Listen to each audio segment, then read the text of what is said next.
हमारे देश में हम इनको नहीं समझ पाते। मुझे ब्रिटिश पार्लियामेंट में भाषण करने का मौका मिला था और ये मेरे जीवन का एक बहुत अच्छा अनुभव था कि उसके बाद में जब मैं प्रधानमंत्री जी के यहाँ चाय पीने के लिए गया ब्रिटिश, और फिर फॉरेन मिनिस्टर के साथ बैठा था, तो उन्होंने मुझे एक प्रश्न पूछा और प्रश्न यही पूछा था कि आपके देश की सबसे बड़ी समस्या कौन सी है। तो मैंने सहज रूप से कहा कि गरीबी, भुखमरी और बेरोजगारी हमारी सबसे बड़ी समस्या है। मेरी जवाब के बाद मैंने उनको उल्टा सवाल पूछा कि आपकी सबसे बड़ी समस्या कौन सी है।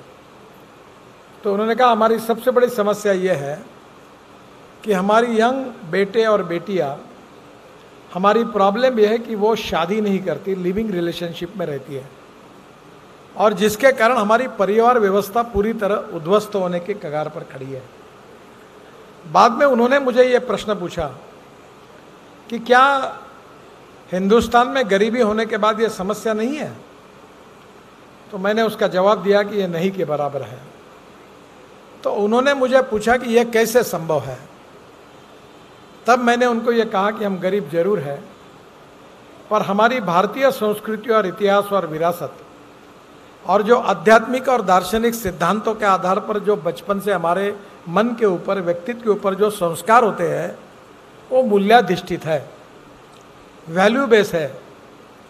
और वो जो हमारी परिवार पद्धति है, जीवन पद्धति है, उससे ये जो संस्कार हमें मिलते हैं, उससे हम गरीब जरूर है, पर सांस्कृतिक दृष्टिया, सांस्कृतिक के दृष्टि से, मूल्याधिष्ठित दृष्टि से हम काफ़ी रिच है, संपन्न है। और ये जो संपन्नता आई है, ये हमारी स्पिरिचुअल थिंकिंग, दार्शनिक सिद्धांत और हमारा आध्यात्मिक जीवन दर्शन से आई है। भगवत गीता से, रामायण से, और विशेष रूप से हमारे अनेक राज्यों में साधु संतों ने अपने अपने रूप में इन विचारों को सामान्य लोगों तक पहुंचाया है।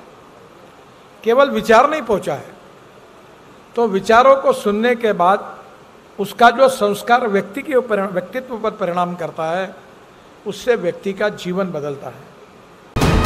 वीके न्यूज, राष्ट्र के नाम।